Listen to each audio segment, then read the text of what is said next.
Okay sir வணக்கம். இப்போ நான் இந்த புதுக்கோட்டையில் 2 நாளாக கொஞ்சம் கேம்ப் பண்ணியிருக்கிறேன். புதுக்கோட்டை, இந்த பொன்னமராவதி, அப்புறம் புதுக்கோட்டையிலுடைய ரூரல் ஏரியாவெல்லாம் கேம்ப். இதனுடைய நோக்கம் எதுக்கு வந்தேன்னா, பொதுவாக சிவ ஆலயங்களில் சிவ திருத்தலங்கள் தமிழ்நாட்டில் நிறையா இருக்கல. ரொம்ப ஆரம்ப காலத்தில் கட்டப்பட்ட கோயில்கள் என்னென்ன அப்படிங்கிறது ஒரு தெளிவில்லாமல் இருந்தது. அந்த அது எப்படி இருக்குது, அது என்ன நிலைமையில் இருக்குது, அந்த கோயில்கள்லாம் என்ன நிலைமையில் இருக்குது, உண்மையிலே அவங்க ஆரம்ப காலத்தில் ரொம்ப உண்மையிலே ரொம்ப பழமையான கோயில்கள் தானா அப்படின்னா எத்தனை வருஷம் பழமை, யாரால் கட்டப்பட்டது, இன்றைக்கி என்ன நிலைமையில் இருக்குது அப்படின்னு பார்க்க போனால் பேசலாமா? அந்த சோழர்கள் காலத்தில் கட்டப்பட்ட கோயிலுக்கு மட்டும்தான் இப்போ நான் பேசுகிறேன். இப்போ நான் பேசுகிறது என்னுடைய பேச்சு போக வேண்டிய சேர வேண்டிய இடம் பொதுமக்கள் அல்ல. பொதுமக்கள் அல்லன்னு அப்படின்னா இறை நம்பிக்கை இருக்கிறவங்க எல்லாரும், வைணவர்கள், சைவர்கள், மொத்தத்தில் இந்துக்கள் எல்லாருக்கும் அவங்களுக்கு மட்டும்தான் டார்கெட், அவங்களுக்கு மட்டும்தான் நான் அட்ரஸ் பண்ணுறேன். அவங்களுக்கு இது ரொம்ப முக்கியமான ஒரு தகவலாக இருக்கலாம் நான் கருதுகிறேன். என்ன காரணம்னா, இந்த ஊர் ரொம்ப முக்கியமான ஊர். புதுக்கோட்டை ரொம்ப ரொம்ப ரொம்ப முக்கியமான ஊர். எதை கூட சிவாலயங்களை பொறுத்த வரைக்கும் அந்த சோழ பேரரசுன்னு ஒரு ஆரம்பித்தவங்க, அடிக்கோல் போட்டவன் விஜயாலய சோழத்தேவர்னு ஒரு ஆள். அவர் தான் அவர் ஆரம்பிக்கிற விஜயாலய சோழத்தேவர் தான் இளங்கோவன் முத்துரையர்னு சொல்லி ஒரு ஆளை சண்டை போட்டு தோக்கடிச்சிட்டு அவங்க பவருக்கு வர்றாங்க. வந்த வருடம் 846, ஆனால் அது 850ன்னு வச்சுக்கிடுவாங்க. அன்னைக்கு ஆரம்பித்ததில் அவரால் கட்டப்பட்ட ஆலயங்கள் தான் ஆரம்பத்தில் கட்டப்பட்ட ஆலயங்கள். அப்படின்னா அவர் வந்த வருடம் 850, அவருடைய பீரியடு முடிஞ்சது 870.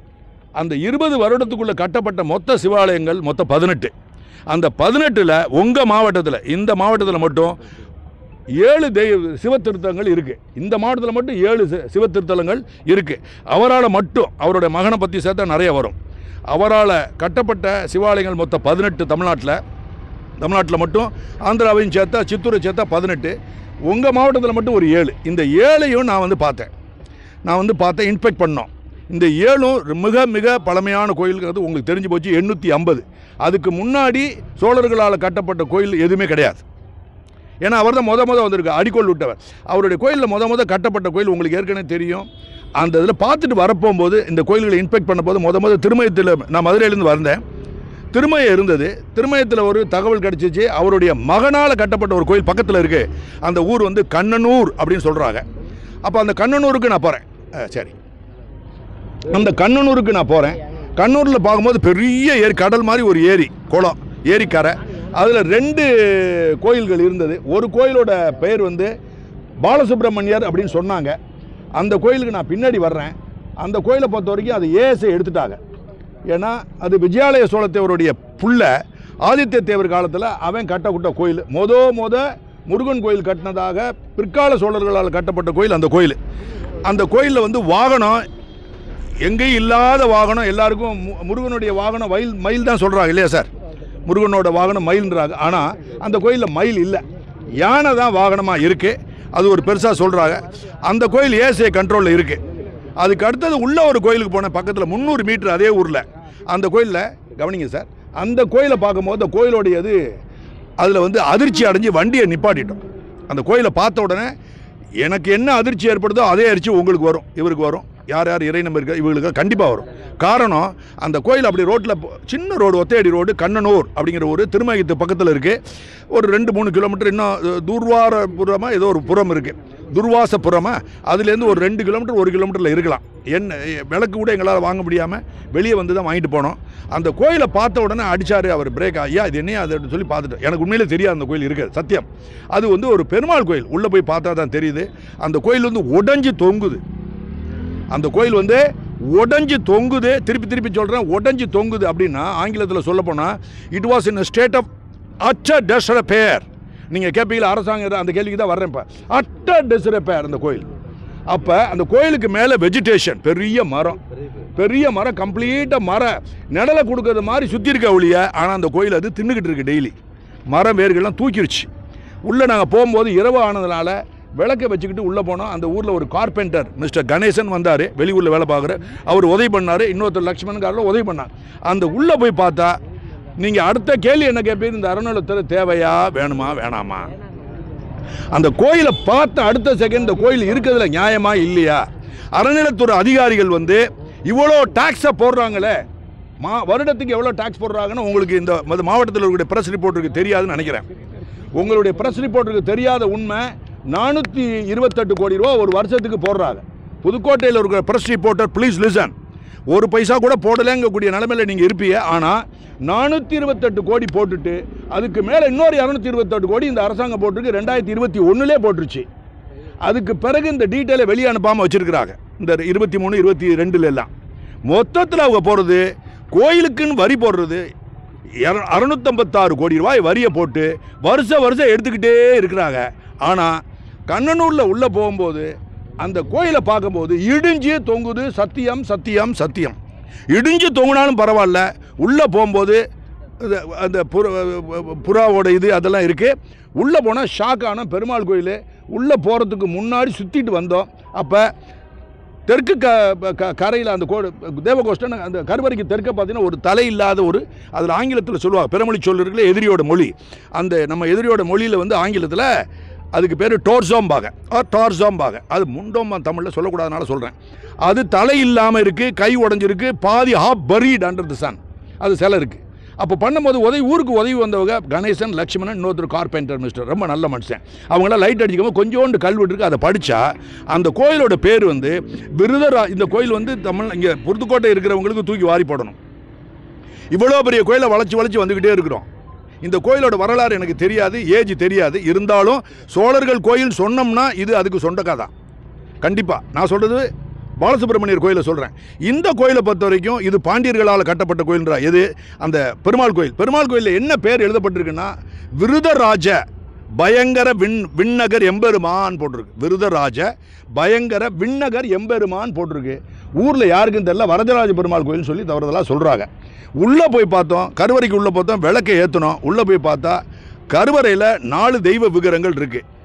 பெருமாள் நிற்கிறாரு, பூமேதி, ஸ்ரீதேவி, அதுக்கடுத்தது ஒரு தெய்வம் இருக்கிறாரு, யாரும் தெரியலை. பின்னாடி ஒருத்தர் இருக்குது, மொத்தம் 5 இருக்கார், தெரியாமல் சொல்லிட்டேன்.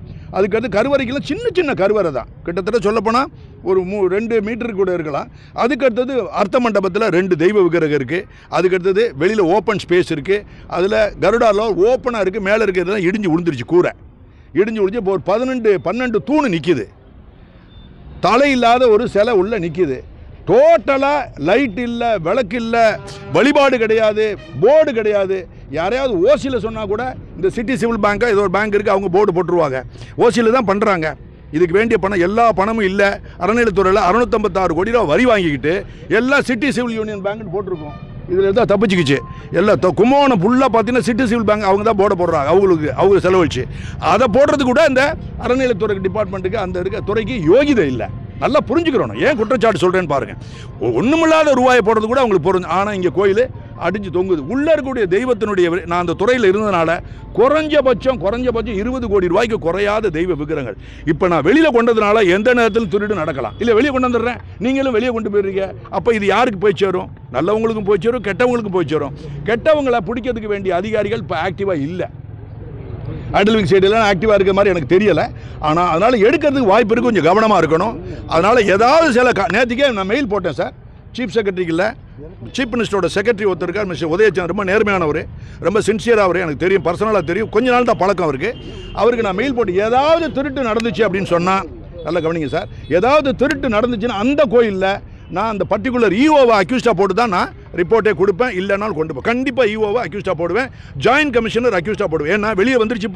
இப்போ வெளியே சொல்லி இன்றைக்கி நைட்டு கூட ஆளை போடலாம். நைட் வாட்ச்மேன் கிடையாது, டே வாட்ச்மேன் கிடையாது, ஒரு சோலார் லேம்ப் போடலாம், அது இல்லை, விளக்கு இல்லை, காம்பவுண்டுன்னா என்ன, வால் ஆஃப் என்க்ளோஷர் கிடையாது. உள்ளே வந்து தெய்வ விக்கிரகங்கள் அப்படியே இருக்குது. விஜயாலய சோழத்தில் கட்டப்பட்ட விஜயாலய சோழீஸ்வரத்தில் இருக்கக்கூடிய கருவறையை தவிர்த்து 6 உபதெய்வங்கள் இருக்குது, சந்நிதி. அதில் இருக்கிறதெல்லாம் மெட்ராஸில் புதுக்கோட்டை மியூசியத்தில் கொண்டாந்து வச்சுருக்கீங்க. மியூசியத்தில் வைக்கிறதுக்கு அவர் சிலையை செஞ்சார் அவர், பாவம். ஸோ இதனால் இது ஒரு கோயிலை முடித்தேன் சார். இந்த கோயிலை அட்டன் பண்ணுறது இப்போ எனக்கு வேண்டியது. அரசை நான் நம்ப முடியாது, சென்ட்ரல் கவர்மெண்ட்டையும் நம்ப முடியாது, ஸ்டேட் கவர்மெண்ட்டையும் நம்ப முடியல. என்ன காரணம்னா ஏஎஸ்ஐ மேலே ஒரு எண்ணெய் இருந்தது, அவங்களாம் நல்லா பண்ணுவாங்களோன்னு ஒன்று இருந்தது. நேற்றுக்கு இந்த கோயிலை பார்த்த பிறகு இந்த கோயிலுக்கு அடுத்த கோயில் பாலசுப்ரமணியர் கோயில் இருக்குது. அது உண்மையான பேர் பாலசுப்ரமணியர் கோயில் இல்லை. என்னென்னா கல்வெட்டில் உள்ளே போய் பார்க்கும்போது, மறைஞ்சிருந்த கல்வெட்டில் பார்க்க போகும்போது அந்த கல்வெட்டில் 2வது லைனில் வந்து சுப்ரம்மன் இருக்குது வார்த்தை, அதுக்கடுத்து அழிஞ்சிருச்சு. 5வது லைனில் வந்து ஜாயின் பண்ண போகும்போது 2வது பாட்டில் வரும்போது பிரம்மண்ய தேவர் அப்படின்னு இருக்கு. அப்போ எல்லாத்தையும் சேர்த்து பார்த்தோம்னா சுப்பிரமணிய தேவர்னு சொல்லி தேவர்னு சொல்கிறாங்க. ஐயாவுக்கு பேர் சுப்பிரமணிய தேவர் சொல்லி ஐயாவுக்கு பேர் கல்வெட்டில் இருக்குது. ப்ளஸ் கட்டினவன் கோயில் பேரையும் இதில் கோவி ராஜகேசரி வர்மன் சொல்லி போட்டிருக்கிறாங்க. இதெல்லாம் இருக்கட்டும் சார். அந்த கோயிலை பொறுத்த வரைக்கும் அதுலேயும் இரவில் அந்த கோயிலில் உள்ளே இறங்கினாங்கன்னா, எந்த கோயிலில் சுப்பிரமணியர் கோயிலில் இறங்கினாங்கன்னா அந்த கோயிலில் ரொம்ப முக்கியமான விஷயம்னா கேட் இருக்குது. கேட்டில் வந்து சாதாரண இரும்பு கம்பி உட்டில் போட்டிருக்கு. அதை இன்றைக்கி இருக்கக்கூடிய கார்பெண்டர் வந்து 3 நிமிஷத்தில் அகட்டிடுவாங்க. அகட்டினாங்கன்னா மூலவர் தூக்கிடலாம். இன்னொரு மூலவர் இருக்கார். பிரம்மன் சிலை ஒன்று இடிஞ்சு போய் கிடக்கு. உள்ளேருந்து கரையிலேருந்து எடுத்திருக்கா. கோயிலுக்குள்ளேருந்து எடுக்கப்பட்ட பிரம்மன் ஐடல் வந்து அதோட வயது 1173 வருடம். அப்படி அவ்வளோ ஆன்டிக்விட்டி அது. அந்த தெய்வத்தை தரையில் போட்டு வச்சுருக்காங்க அர்த்த மண்டபத்தில். உள்ள பூட்டு வந்து 450 ரூபாவில் போட்டிருக்கேன். இதெல்லாம் ஏஎஸ்ஐ காரணம். இது ஸ்டேட் கவர்மெண்ட்டோட கம்பேர் பண்ணாதீங்க. ஆனால் ஏஎஸ்ஐ வந்து கோயிலோட மெயின்டெனன்ஸ் தான் ஒழிய கோயிலோட வழிபாடு ஹெச்ஆர்என்சி தான் பண்ணணும். 656 கோடி ரூபா சாப்பிடக்கூடிய பெரிய கொலகாரங்களை மாதிரி அவங்கள அதை காட்டிலும் மோசமானவங்க. அவங்க 656 கோடி அவங்க வாங்குறவங்க. ஒரே ஒரு பூஜை நடக்குது. அந்த அர்ச்சகருக்கு சம்பளம் எனக்கு தெரிஞ்சு ஏதோ மாதத்துக்கு 250 ரூபான்றாங்க. யாரோ ஒரு கோயிலேருந்து வந்து அவர் பண்ணுறார். இந்த இதெல்லாம் முடிஞ்சிடுச்சு சார். இதுக்கு அடுத்தது இந்த 7 கோயிலை வந்து பார்த்தேன். ஏனாதியில் ஒரு கோயில். ஏனாதியில் முத கட்டப்பட்ட கோயில் ஒன்று. அதுக்கடுத்து திருப்பூர்னு ஒரு இடம் இருக்குது. உங்களுக்குலாம் தெரியாது. இங்கேருந்து கிட்டத்தட்ட 35 கிலோமீட்டரில் இருக்குது. 15 கிலோமீட்டர் கீரனூரில் இருக்குது. அங்கேயும் அவர் கட்டியிருக்கார். பார்த்த உடனே தெரியுது அவருடைய கோயில்னு சொல்லி. அதில் ஒரு கோயில். அந்த கோயில் ரொம்ப மன வருத்தம். 2வது திருப்பூர். 3வது வந்து பனங்குடின்னு ஒரு இடம். அதில் கொஞ்சம் ஏஎஸ்ஐ கண்ட்ரோலை எடுத்துட்டா அந்த கோயிலோட பேர் வந்து அகத்தீஸ்வரன் சொல்கிறாங்க. அது தவறு. கல்வெட்டு பிரகாரம் பனங்குடி பரமேஸ்வரர் அப்படி தான் போட்டிருக்கு அதில். அந்த கோயிலில் வாசப்படியில் இருக்கிற கருவறைக்கு ஏற்றப்போல் விளக்கமாறு, அப்புறம் பானை, மம்பட்டி இதெல்லாம் உள்ளே போட்டு வச்சு லாக்கு போட்டு வச்சுருக்கிறா. கோயிலுக்குள்ளே வச்சுருக்கா. இங்கே வந்து இருக்கிற ஈஸ்வரன்லேயே ரொம்ப ஓல்டஸ்ட் ஈஸ்வரன். இவரெல்லாம் பின்னாடி தான் நிற்கணும் என்னை பொறுத்த வரைக்கும். அவர் ஒன்றும் இல்லாமல் கேட்பார் அற்று அங்கே கிட்ட பனங்குடி. அதுக்கடுத்து களியாப்பட்டிக்கு இவரையும் நான் கூட்டிகிட்டு போனேன். களியாப்பட்டி போட்டால் சிவனடியார்னு ஒரு ஆள் இருந்தால் அதை பார்த்தா செத்தே போயிடுவாங்க. அப்படின்னா லிங்கத்தை திருடிட்டு போயிட்டாங்க. கோயிலில் இருக்கக்கூடிய பிரதான தெய்வத்தை லிங்கத்தை தூக்கிட்டு போய் நான் சத்தம் போடுறேன் சார். பக்கத்துலேயே வரும். நான் இவ்வளவு நாள் சத்தம் போடுறேன். Don't worry. கொஞ்சம் கை வலிக்குது. சீக்கிரம் முடிச்சு. அந்த களியாப்பட்டியில் லிங்கத்தையே தூக்கிட்டு போயிடுறாங்க. இந்த லிங்கத்தை தூக்கிட்டு போட்டு உடஞ்ச தட்சிணாமூர்த்தியை தூக்கி உள்ளே வச்சுருக்கிறாங்க. அந்த கோயிலில் வந்து போர்டு போட்டிருக்காங்க. ஏஎஸ்ஐ நான் எடுத்துட்டேன்னு சொல்லி 2010 எடுத்திருக்கான். ஏஎஸ்ஐ வந்து அதை பார்த்த உடனே இவெல்லாம் ஒரு டிபார்ட்மெண்ட்டா, இவங்களுக்கு ஒரு அதிகாரி தேவையா, இவெல்லாம் இந்த தமிழ்நாட்டில் இருக்கலாமா அப்படிங்கிற கேள்வி வருது. நல்லா கவனிங்க. ஏஎஸ்ஐயோட போர்டை பார்த்து அதை பாதுகாக்கப்பட்ட சின்னன்றான். போர்டு மட்டும்தான் அது துருப்பிடிச்சிருக்கு. லிங்கத்தை தூக்கிட்டு போயிட்டாங்க. இவன் என்ன சொல்லுவான், நான் இருக்க போதே லிங்கத்தை தூக்கிட்டு போயிட்டேன்னு சொல்லுவாங்க இல்லையா? இப்படி இல்லை. லிங்கம் இருந்திருக்கு. அதுக்கடுத்தது உள்ள லிங்கம் இருக்குது. 4 நந்தி சிலையை தூக்கிட்டு போயிட்டானுவ. அர்த்த மண்டபத்தினுடைய பேஸ் சுவர்களை எல்லாத்தையும் எடுத்துகிட்டு போயிட்டாங்க. கல்வெட்டுகள் இருக்கிறது எல்லாத்தையுமே எடுத்துகிட்டு போயிட்டாங்க. எக்கச்சக்கம். ரொம்ப முக்கியமான கோயில். களியாப்பட்டி மன வருத்தத்தை கொடுத்தது. அதுக்கடுத்து திருப்பூருக்கு போகிறோம். இருங்க சார். அதுக்கடுத்து திருப்பூருக்கு போகிறோம். திருப்பூர் ஏற்கனவே சொல்லிட்டேன். மேலே இருக்கிற விமானத்தை தூக்கிட்டு போயிட்டாங்க. சிகரத்தை தூக்கிட்டு போயிட்டானுவ. உள்ள லிங்கம் மட்டும் ஐயா இருக்கிறார். பக்கத்தில் பிற்காலத்தில் ஒரு 150 வருஷத்துக்கு கட்டப்பட்ட அம்மன் கோயில். அது சிகப்பு கலர் ஸ்டோனில் இருக்குது. அந்த அம்மனை கொண்டு வந்து கருவறையில் அர்த்த மண்டபத்தில் வச்சுருக்காரு 2. அதுக்கு அடுத்தது விரலும்பா. ஆனால் விராலியூர் தான் அர்த்தம். அந்த விராலியூர் மாதிரி தான் விராலியூர் மலை. உங்கள் விராலி மலை. அங்கே இருக்க பூமீஸ்வரர் கோயில் இதே நிலமை. அப்புறம் விசாலூர்னு ஒரு கோயிலுக்கு போனால் கொஞ்சம் மன திருப்தியை கொடுத்துச்சு. காரணம், அதுக்கு அந்த கோயிலை கட்டின விஜயாலய சோழத்தேவர் கட்டின பிறகு அடுத்த ஒரு மண்டபத்தை கட்டி அப்போ விஜயநகர பேரரசு நாயக்கர் வர்றாங்க. தஞ்சாவூரில் இருக்கிறாங்க. அவங்க பிரமாதமாக அவுட்டர் காம்பவுண்ட்லாம் கட்டிக்கிட்டு ஓரளவுக்கு வச்சுருக்கு. அவருடைய சிலை ஒன்று, நாயக்க மன்னருடைய சிலை ஒன்று உள்ளே அங்கே இருக்குது. இதுதான் சார் வந்து இது சம்மந்தமாக முந்தா நேத்திக்கு நான் வந்து சீஃப் செக்ரட்டரிக்கு நான் லெட்டர் எழுதியிருக்கேன். சிஎம் செக்ரட்டரி ஒன்று அவர் தான் என்ன செய்கிறாரு, கமிஷனர் ஸ்டேட் ஆர்கியாலஜி, அவருக்கு நான் எழுதியிருக்கேன். அப்புறம் மினிஸ்டர் ஃபார் கல்ச்சர் டெல்லிக்கு ஷேகாவத்துன்னு யாரோ ஒருத்தருக்கு, இவங்களுக்கெல்லாம் எழுதி முதல்ல நீங்கள் ஒன்றும் பெரிய கிளிக்கெல்லாம் வேணாம். ஏசியாவில் எடுக்கப்பட்ட கோயில் புதுக்கோட்டை மாவட்டத்தில் இல்லை, தமிழ்நாட்டில் எங்கெங்கே ஏசியாவில் கண்ட்ரோல் இருக்கோ ஒரு சோலார் லேம்பை போடு. முதல்ல ஒரு சோலார் லேம்பை போடு. மடத்தை போட வேணாம், மக்களோட வரி பணத்தில் போடு. 2வது, கோயிலோட கேட்டை உடச்சி எடுத்துட்டு 32 mm பிரைட் பாரில் கேட்டு போடு. லாக்கு வந்து 250 ரூபா 350 ரூபா லாக் போடாத. தலையில் விஷயம் இல்லாத ஆள் மாதிரி செய்யாத. டிஸ்க் லாக்கு 1500 ரூபாய்க்கு இருக்குது, அந்த மாதிரி லாக்கை போடு. இதுக்கு அடுத்தது அவுட்ரு வால் ஆஃப் என்க்ளோஷர், மதில் சுவரை கட்டு, கேட்டு போடு. இது போக பகலில் ஒரு வாட்ச்மேனை போட்டு, இரவில் ஒரு வாட்ச்மேனை போட்டு, எல்லா கோயில்களுக்கும் சின்னன்னு சொல்கிறாங்க இந்த ஏஎஸ்ஐ காரங்க. அவங்க கேட்டால் சார் சட்டம் அப்படின்றான். அப்போ அவன் என்ன சொல்கிறான், இப்போ மகாராஜா புதுக்கோட்டையில் இருக்காருன்னா அவருடைய அரண்மனை தான் சின்னம், அதை கோயிலை கும்பிட முடியாது. ஆனால் கோயிலை நீங்கள் சின்னம்னு சொல்லக்கூடாது, ரொம்ப தப்பானது. அது ஒரு வழிபாட்டு தலமாக ஏற்கனவே இருந்தது, இப்போ திருப்பி கொண்டு வரணும். அப்போ ஒரு அர்ச்சகரை போடணும், அவருக்கு சம்பளம் முக்கியமாக. ஒரு நாளைக்கு 400 ரூபா போட்டால் போதும், முன்னாங்க 12,000 ரூபாய்க்கு வந்துருவாங்க. இதுக்காக தான் சார் வந்திருக்கேன். மொத்தத்தில் அறநிலைத்துறையும் ஸ்டேட் ஆர்கியாலஜி டிபார்ட்மெண்ட்டில் இருக்கக்கூடிய நம்பிக்கை எனக்கு அத்து போச்சு. எப்போ இதை பொறுத்த வரைக்கும் தமிழ்நாட்டில் இருக்கக்கூடிய ஏசியாவில் கண்ட்ரோல் பண்ணப்பட்ட கோயில்களை பொறுத்த வரைக்கும், முக்கியமாக புதுக்கோட்டையில் 7 கோயில் இருக்குது. 7 கோயிலில் திருப்தியாக இல்லை அப்படின்னா 100க்கு 100 திருப்தி எந்த அளவுக்குன்னா 90 விழுக்காடு இல்லை. ஆனால் அவங்களுக்கு எவ்வளோ பணம் வருதுன்னு கேளுங்க. ஏஎஸ்ஐக்கு ஒரு வருஷத்துக்கு 2023 அந்த நிர்மலா சீதாராமன் அந்த மினிஸ்டர் அந்த அம்மா கொடுத்துருக்காங்க. எவ்வளோ கொடுத்துருக்காங்கன்னா 1,000 லட்சம் கொடுக்குறாங்க, 1000 கோடி கொடுக்குறாங்க. அதுக்கு அடுத்தது ஒரு 300 சொச்சம் கோடியை கொடுக்குறாங்க. அப்புறம் ஒரு 8 லட்சம், மொத்தம் 1308 கோடி ரூபாயை கொடுக்குறாங்க. இப்போ போன வருஷம் அதே அம்மா எவ்வளோ கொடுத்துருக்காங்கன்னா 1000 கோடி 279 லட்சம். அதுக்கடுத்தது 97 1000 கோடி 279 கோடி. அதுக்கடுத்தது 97 லட்சம். அப்படின்னா 1273 கோடியை கொடுத்துருக்காங்க இவங்க. இல்லை சார், த்ரூ அவுட் இந்தியாவுக்கு. ஆனால் அப்படி கேட்க இல்லை, அப்படி சொல்கிறத காட்டி இன்னொரு வார்த்தை கேட்கணும். தமிழ்நாடு ஏரியா வச்சு கேட்கக்கூடாது. உங்கள் கேள்வி சரியில்லை, நல்ல கேள்வி. ஏரியா வச்சு கேட்கக்கூடாது, எத்தனை சின்னங்களுக்கு கொடுத்துருக்காங்க அதை கேட்கணும். அப்போ எத்தனை சின்னம்னா கிட்டத்தட்ட எனக்கு தெரிஞ்சு 3579 சின்னம், அவ்வளோதான். இதுக்கு இவ்வளோ கோடி அப்படின்னா உங்கள் புதுக்கோட்டைக்கு நாமம் சொத்துரத்தில் இருங்க சார். இப்போ நான் இங்கே வந்திருக்கிறது, இங்கே நல்ல கேள்வி இருங்க. இங்கே நான் வந்திருக்கிறது என்னென்னா சார், உங்கள் மாவட்டத்துக்கு நான் பேசுகிறோம், உங்கள் மாவட்டத்துக்கு தான் நான் முக்கியத்துவம் கொடுக்கணும். உங்கள் மாவட்டத்தில் இருக்கக்கூடிய புறக்கணிக்கப்பட்ட கோயில் ரோட்டில் தொங்குது, விளக்கு இல்லை. நல்லா கவனிங்க, விளக்கு இல்லை. ஒரு விளக்கு ஏற்றுறதுக்கு யோகிதை கிடையாது, அர்ச்சகர் கிடையாது. இப்போ மினிஸ்டர்லாம் வாய்கிலேயே பேசுகிறாங்க, பழைய மினிஸ்டர் வாயில் இருக்கு. ஆக்சுவலாக இவங்களெல்லாம் இவங்க பண்ணக்கூடிய அட்டூழியத்துக்கு சட்டப்படி நடவடிக்கைனா இவங்களெல்லாம் தூக்கி உள்ளே பிடிச்சி போடணும். வேறு வழியே இல்லை. ஆனால் போகிறதுக்கு ஆள் இல்லை, போடுறதுக்கு ஆளே வழியே இல்லவே இல்லை.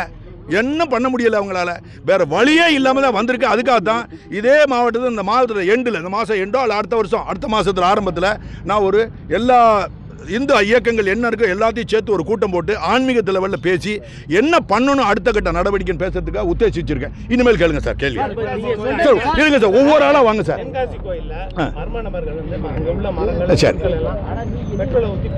சரி எடுப்பா சார், இருக்கு சார். பெட்ரோலை ஊட்டி வெளியில் போட்டுக்க நடவடிக்கை எடுக்கலை அப்படின்னு சொன்னால் அது குற்றம் தான். எடுப்பாங்க, எடுக்காமல் இருக்க மாட்டாங்க. ஏதாவது ஒரு நடவடிக்கை எடுக்கலைன்னா நாளைக்கு அவன் போலீஸ் அந்த லோக்கலில் இருக்கக்கூடிய ஆஃபீஸர் வந்து நாளைக்கு மாட்டிக்கிடுவான். எடுக்காமல் இருக்க மாட்டாங்க. யாருன்னு கண்டுபிடிப்பாங்க. லூசும்பாக வழக்கம் போல லூசு பயமா. லூசுன்னா மெடிக்கல் சர்டிஃபிகேட் வாங்கணும். யார்கிட்ட? கவர்மெண்ட்டோட இருக்கக்கூடிய சைக்காட்டிஸ்ட்டை வாங்கணும். அது வரைக்கும் நீங்கள் விடக்கூடாது. அங்கே இருக்கக்கூடிய சிவனடியார்கள் நெருக்கடி பண்ண. அடுத்த கேள்வி சார், அப்படியே வாங்க. இருங்க சார், அப்படியே வாங்க சார். இல்லை நீங்கள் சொல்லுங்கள் சார். இருங்க சார். பழச கேட்க வேணாம். பழைய காலத்து சின்னங்கள், புராதன சின்னங்கள், அந்த சிலைகள் குறித்து சம்பந்தமான ஆய்வு பண்ணி ஒவ்வொன்றா வெளிக்கொண்டு வந்துருக்கீங்க. நீங்க கொண்டு சொல்ற குற்றச்சாட்டுகள் அனைத்துமே தமிழக அரசு காதுல வாங்கின மாதிரியே தெரியல. எந்த விதமான நடவடிக்கையும் எடுக்காம இப்போதைக்கு இருக்காங்க. நீங்க அடுத்த ஸ்டெப் என்ன பண்ண போறீங்க சார்? அவங்க எடுக்காம இருக்கிறதுக்கு சார் கோயிலுக்கு எதிரானவர்கள். கோயிலுக்கு இது ஒரு உண்மையை சொன்னால் நீங்கள் என்ன செய்வாங்க? பிஜேபி அப்படிலாம் சரிங்க. நேர்மையாக உங்கள் மனசுக்குள்ளே நீங்கள் நேர்மையாக இருக்கணும். நீங்கள் எல்லாம் நேர்மையானவர்கள் மனசில் ஒரு செகண்டு, அடுத்த நிமிஷம் நீங்கள் நேர்மை இல்லாத ஆளாகிருங்க. 38,658 கோயிலை நான் ஆட்சி செய்வேன் என் மினிஸ்டரை வச்சு. ஒரு கோயில் கூட நான் வரமாட்டேன். எப்படி நல்ல கவனிங்க. 38,658 கோயிலை நான் கண்ட்ரோலில் வைப்பேன். எப்படி வைப்பேன்? ஒரு நாளைக்கு 14 ரூபா வருமானம் வருது, அந்த கோயிலை நான் விட மாட்டேன்றாரு சார். இதெல்லாம் யாருக்கும் தெரியல. இந்துக்களுக்கு இந்த இயக்கங்கள்லாம் ஒன்றும் தெரிய மாட்டேங்குது. ஒரு நாளைக்கு 14 ரூபா வருமானம் வர்ற கோயிலை கூட நான் விட மாட்டேன் அப்படின்றாரு சீஃப் மினிஸ்டர். அதுக்காக இவரை மட்டும் சொல்ல முடியாது.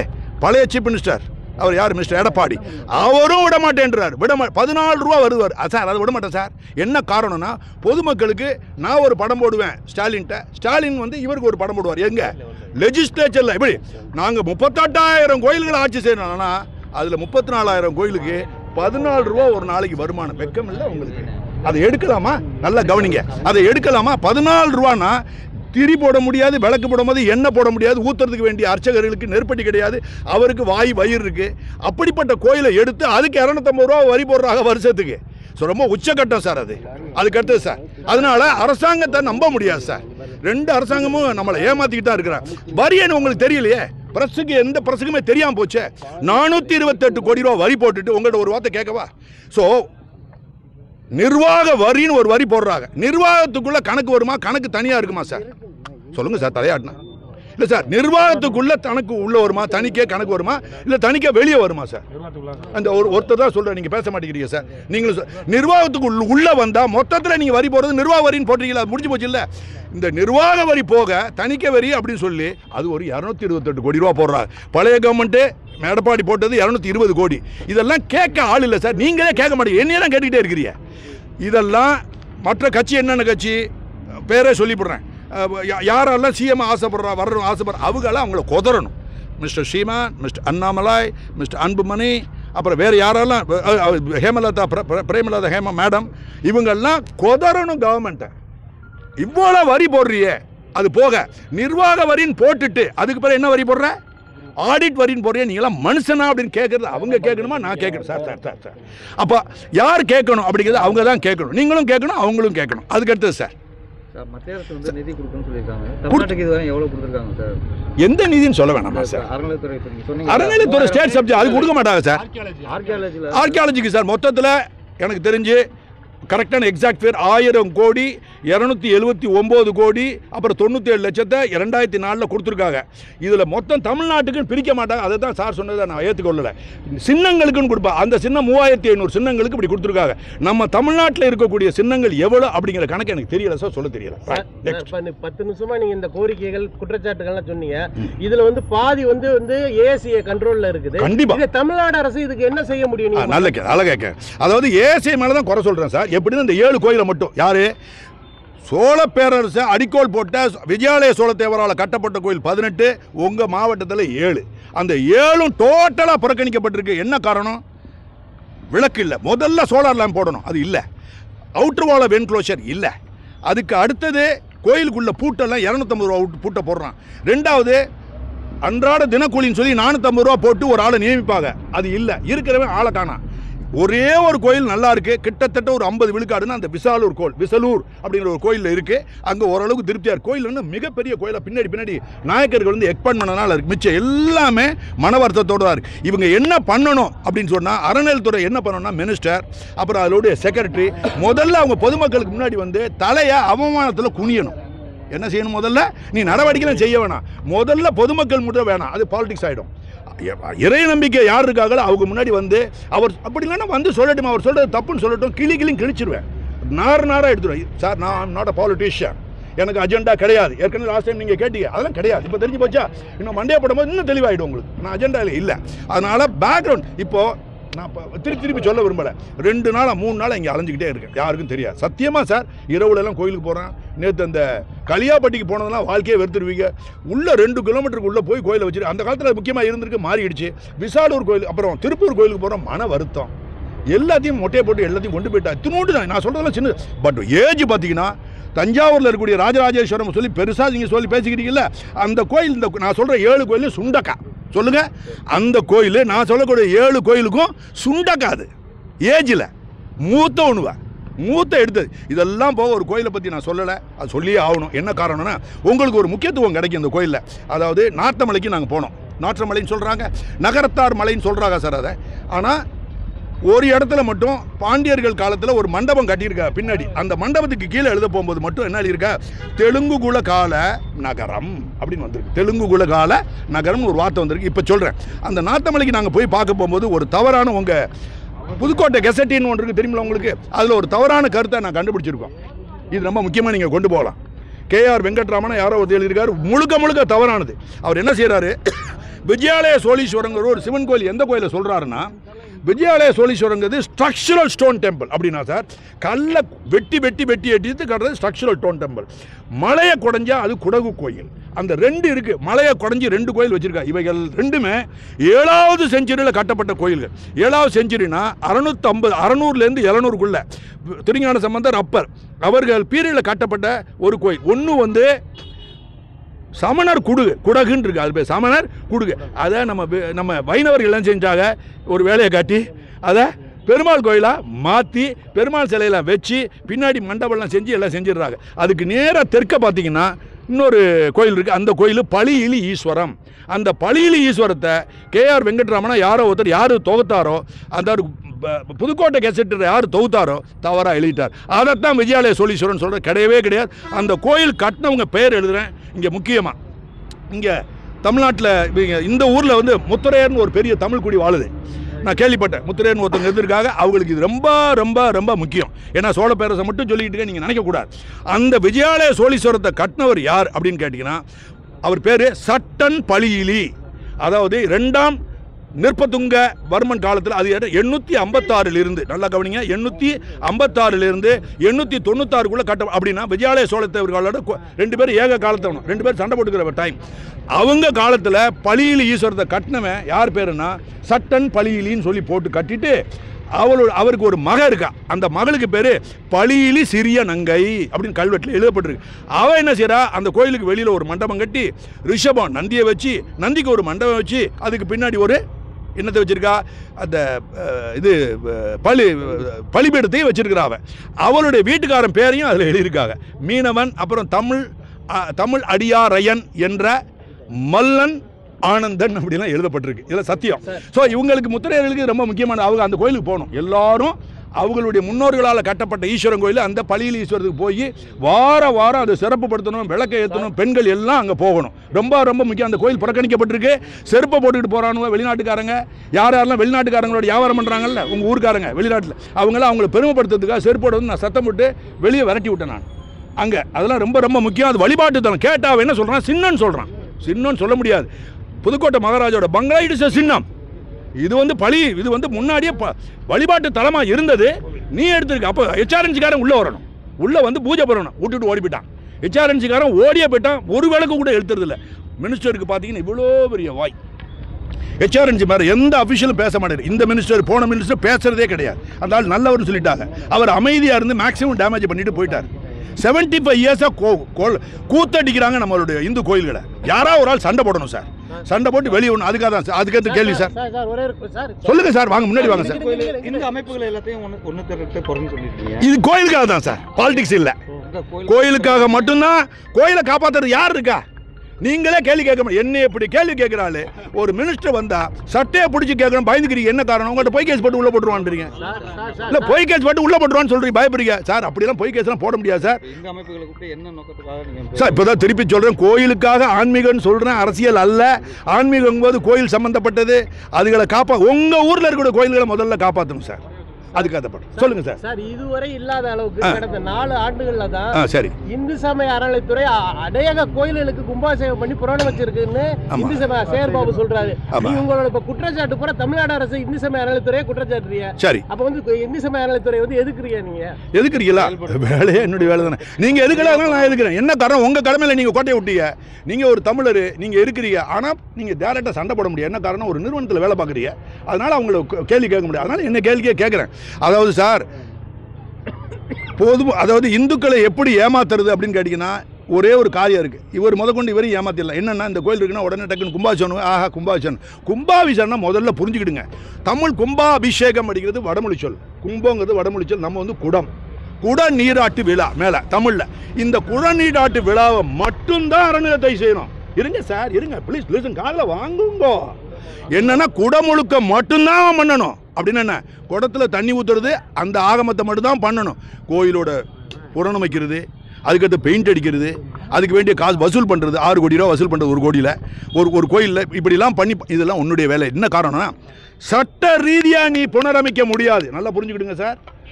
ஜெயிலில் போடணும்னா நாளைக்கே ஹைகோர்ட் நினச்சினா உள்ளே போடலாம். ஆனால் ஆள் வேணும். என்னன்னா புறணமைக்கிறத அறநிலையத்துறை பண்ணவே முடியாது. என்ன காரணம் சொல்கிறேன்.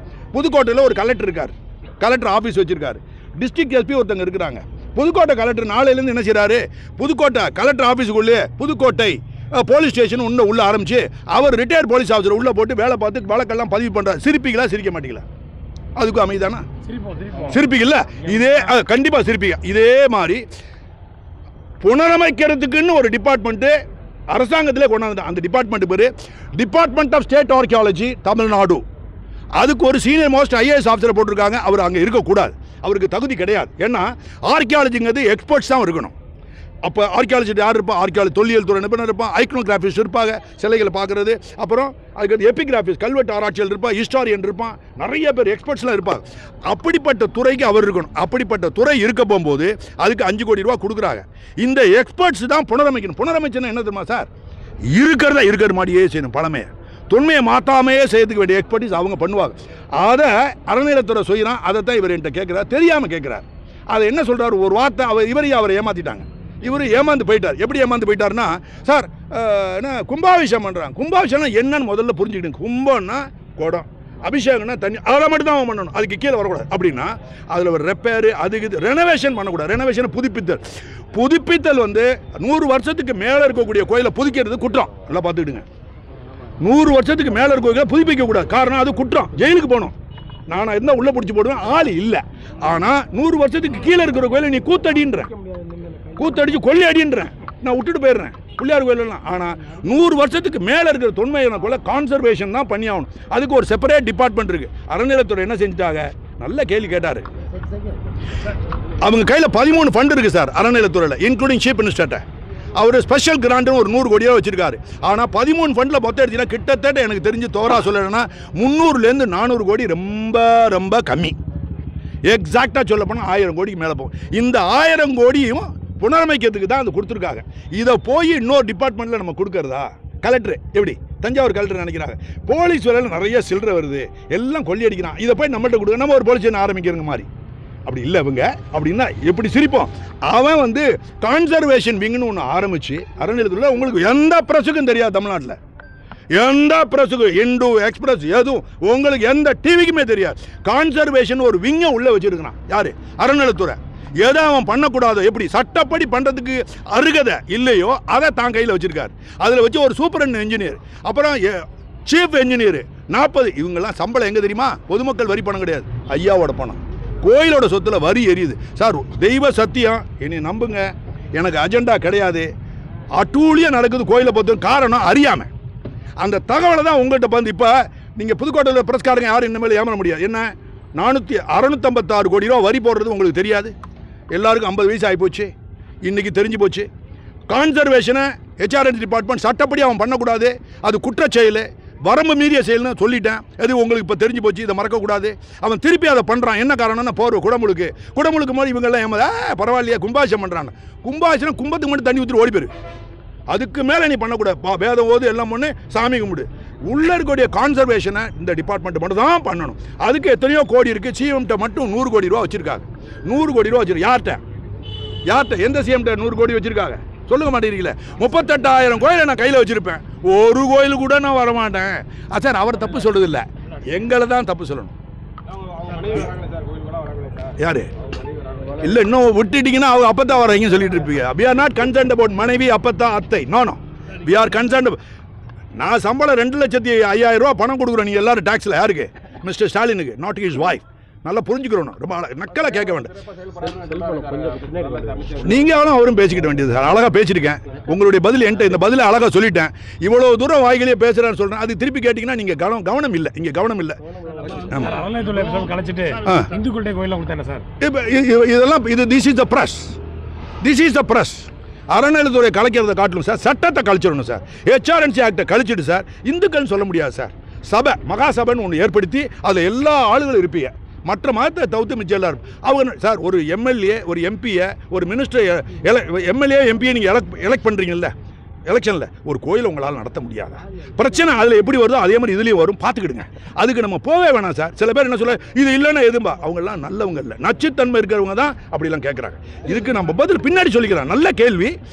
ஆக்டை காலி பண்ணணும். ஹெச்ஆர்என்சி ஆக்டை காலி பண்ணி மாடிஃபை பண்ணி டெமோக்ராட்டிக்காக கொண்டு வரணும். எவன் நம்பிக்கை இல்லையோ அவனுக்கு இங்கே இடம் கிடையாது. போதும் சார். தமிழ்நாட்டில் ஆண்ட கட்சிகள் ஆளும் கட்சிகள் ரெண்டுமே வந்து கோவில் வந்து முடிச்சிட்டாங்க சார். கேள்வி இவ்வளவு. அடுத்த கவர்மெண்ட் வந்து அதுக்கு தான் சிஎம் வரவங்களை சொல்லிட்டேன் சார். பேரே சொல்லியிருக்கேன். இவங்கெல்லாம் நாளைக்கு உங்கள்கிட்ட சொல்லணும். நாளைக்கு சிஎம் வர்றவங்களாம் எலெக்ஷன் நின்னா நான் இந்த ஹெச்ஆர்என்சி ஆக்டை காலி பண்ணுவேன். 656 கோடி ரூபா இப்போ வரி போடுறாங்க. நான் மற்ற மதத்தை பற்றி பேசியிருக்கேனா? அங்கே வரி போடுறாங்களா இல்லையான்னு? ஒத்த பைசா கிடையாது. அது வேறு. இதில் ரொம்ப ஓவர் சார். 656 கோடினா ஏஎஸ்ஐக்கு அந்த அம்மா கொடுத்துருக்க பணமே 1279 கோடி. அதில் பாதி கோடியை இங்கே நம்மள்ட்ட வரியாக எடுக்கிறான் சார். எப்போ வரியாக எடுக்கிறான்னா இந்த இந்து, இவர் ஒரு இந்து, இவர் ஒரு சைவர், இவரும் இவங்க வீட்டில் எல்லாருமே வரி கட்டுறீங்க. நம்ம இந்துக்கா 1,54,000 கோடி ரூபா கட்டுறோமே. கட்டின பிறகு 2வது வரி போடுறோம். எப்படி போலீஸ் ஸ்டேஷனில் எப்படி ஏற்கனவே நம்மளுக்கு வரி கொடுக்குறோமா? போலீஸில் நம்ம வரி கட்டி பொதுமக்கள் வரல சம்பளம் கொடுக்குறோம் இன்ஸ்பெக்டர்களுக்கு. அவன் 2வது வரி உங்கள்கிட்ட போடுறான். என்ன வரான்? எஃப்ஐஆரை போட்டால் 25,000 ரூபா, எஃப்ஐஆரை போடலைன்னா 40,000 ரூபா. இங்கே இது 2வது வரி. இந்த 2வது வரி மாதிரி அவங்க போடுற புரியல. இதுக்கு மேலே என்னால் சொல்ல முடியும், விளக்கம் எடுத்து. 2வது வரி அவன் போடுறான். அது ரொம்ப தப்புது. அதனால் விமோச்சனம் நம்மள்ட்ட இவங்களை நம்பி இருக்கிறதில்ல. நம்ம போராடுறதுல 2வது வயசானவங்களை இழுத்து நான் ரொம்ப மல்லு கட்டிக்கிட்டு இருக்கேன். செப்பரேட்டாக இண்டிவிஜுவல் ஒரே ஆள் சண்டை போட்டுக்கிட்டு இருக்கேன். எல்லாரும் வர்றாங்க கொஞ்சம் கொஞ்சமாக தான் வர முடியும். ஆனால் கோயிலை விட்டு நான் வெளியே போகணும்னு சொன்ன ஒரே கட்சி, ஒரே ஒரு லீடர் மட்டும் நான் பார்த்தேன், கேள்விப்பட்டேன். மிஸ்டர் அண்ணாமலைன்னு சொன்னாங்க. நான் வந்தேன் அப்படின்னா நான் சார் பாலிட்டிஷியன் கிடையாது, பிஜேபியில் நாளைக்கு ஓட்டு பண்ண சொல்கிறேன். No, absolutely. அவர் வந்தால் நான் கோயிலை விட்டு வெளியே போவேன். கோயிலை விட்டு வெளியே போகணும். இன்னும் கொஞ்சம் அவர் சொல்லணும், HRNC ஆக்டை நான் ஐ வில் ரிப்பீல் இட்னு சொல்லணும். அப்போ அதுக்கு வேண்டிய மெஜாரிட்டி அவருக்கு கிடைக்கணும். அதனால் ஃபுல்லாக அவரை நம்பிட முடியாது. ஆனால் நல்ல கருத்து அவர் ஒத்து போகிறது மாதிரி வருது. மற்றவங்களும் சொல்லணும். மிஸ்டர் சிமான் சொல்லணும், மிஸ்டர் மேடம் ஹேமலதா அவங்க சொல்லணும், அன்புமணி சொல்லணும், மிஸ்டர் அன்புமணி சொல்லணும். எல்லாரும் சொன்னாங்கன்னா கோயிலை நம்ம உங்கள் கோயில் சார் இது.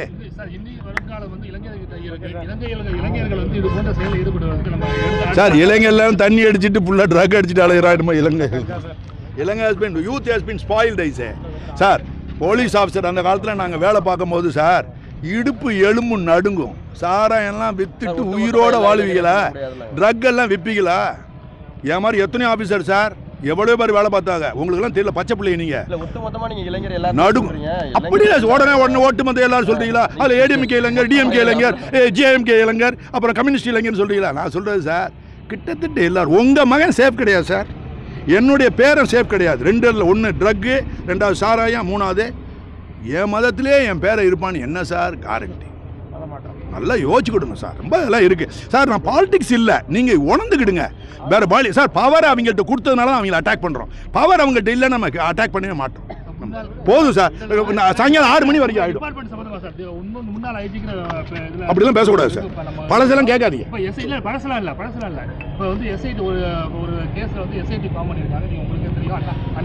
அதுக்கு இங்கே வரல சார், அதுக்கு இங்கே வரல. தனியாக கூட்டம் போடுங்க, ஒரு வாட்டி கூப்பிடுங்க, நான் வர்றேன். 2 மணி நேரம் அதை பற்றி பேசுகிறேன். இன்றைக்கி அது கிடையவே சத்தியமாக எனக்கு கிடையவே. நீங்கள் என்ன பேசினாலும் ஆன்சர் கிடையாது சார். எவ்வளோ நேரம் கேள்வி கேட்டாலும் ஆன்சர் கிடையாது. என்ன கேட்டாலும் ஆன்சர் கிடையாது. இன்னைக்கு கோயில் அதை பற்றி பேசிட்டேன்னா ஐயா அடிபட்டுருவார். இன்னைக்கு 7 கோயில் உங்களுக்கு கோயில், அதுக்கு தான் மெயினாக வந்திருக்கேன். அந்த 7 கோயில் தெருவில் நிற்கிது, லைட் இல்லை, யோகியதே கிடையாது சார். இதில் எவனாவது ஒருத்தன் பேசினான்னா அவனை நாக்க பிடிங்கிற மாதிரி நீங்கள் கேளுங்க. எவ்வளோ பெரிய ஆளாக இருந்தாலும் கேளுங்க. 7 கோயில் விஜயாலய சோழத்தேவர் காலத்தில் கட்டப்பட்ட ஆரம்ப கால கோயில். இதோட வயது 1173 வருஷம். இதில் 7 கோயில் ரோட்டில் நிற்கிது, லைட்டு கிடையாது, ஒன்றும் கிடையாது, விளக்கு கிடையாது, ஏற்றலை. எல்லாம் ஏசைமா ஏசை மெயின்டெனன்ஸ் தான், கண்ட்ரோல் தான். உள்ளே இருக்கிற சிவன் கோயிலுக்கு நீ வாழை போடணும், யார் HRNC போடணும், அர்ச்சனை பண்ணணும், அவனுக்கு சம்பளம் கொடுக்கணும். உன் சம்பளத்தில் கேட்குறேன். ஏற்கனவே எங்கள்கிட்ட இருக்கிற பணம் வாங்கல 656, அதில் கூட கொடுக்காதையா, கோயில் ஃபண்டுலேருந்து கொடுத்து தொலையா, விளக்கை ஏற்றியான்னு தான் சொல்கிறோம். அதுக்காகத்தான் நாளையிலேருந்து இந்த 7 கோயிலும் நல்லா பாருங்கள். திருப்பூர், பனங்குடி, கோயிலேடு, இது களியாப்பட்டி, அதுக்கடுத்து ஏனாதி, அப்புறம் விஜயாலய சோழீஸ்வரம், இந்த கோயில்கள் எல்லாமே இங்கே இருக்கக்கூடிய பெண்கள் எல்லாம் இறைநம்பிக்கை இருக்க எல்லாம் விளக்கு எடுத்துகிட்டு போய் விளக்காக கொளுத்தி நல்ல சந்தோஷமாக வச்சு மங்களகரமாக. நேற்று ஒரு விளக்கு ஏற்றணும், அவ்வளோ பெரிய இடத்துல ஒரு 5000 ஏக்கரில் எதுவுமே இல்லை அந்த கோயிலுக்கு நடுவில். அவ்வளோ இதாக இருந்துச்சுன்னா நான் உங்களுடைய புதுக்கோட்டையே வளரும், உங்கள் வீட்டில் எல்லா குழந்தைகளும் நல்லா வளருவான். Thank you sir.